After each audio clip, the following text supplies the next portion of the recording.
Biodiversity എന്ന ചാപ്റ്ററിലെ ഏറ്റവും important ആയിട്ടുള്ള ക്വസ്റ്റ്യൻ ആണ് types of biodiversity conservation. Biodiversity conserve ചെയ്യുന്നത് നമ്മൾ പ്രധാനമായിട്ടും രണ്ട് രീതിയിലാണ്. ഒന്ന് എക്സൈറ്റു, ഒന്ന് ഇൻസൈറ്റു. ഇൻസൈറ്റു എന്ന് പറഞ്ഞാൽ വിത്തിൻ ദ സൈറ്റ്, എവിടെയാണോ ആ ജീവികൾ ഉള്ളത് അവിടം കൺസർവ് ചെയ്യുന്നതിനെയാണ് ഇൻസൈറ്റു കൺസർവേഷൻ എന്ന് പറയുന്നത്.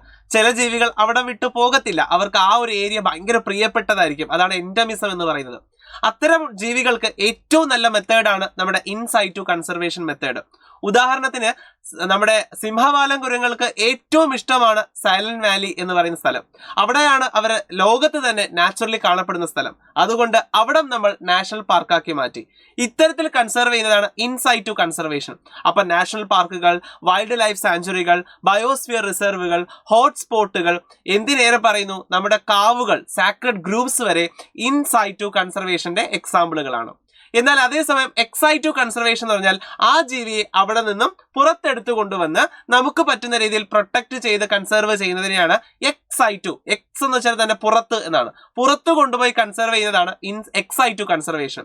ഉദാഹരണത്തിന് സുവോളജിക്കൽ പാർക്കുകൾ, നമ്മളൊരു സൂവിൽ പോകുമ്പോൾ കാണുന്ന ജീവികളൊന്നും അവിടെയുള്ളതല്ല, നമ്മൾ അവിടെ കൊണ്ടുവന്ന് കൺസർവ് ചെയ്യുന്നതാണ്.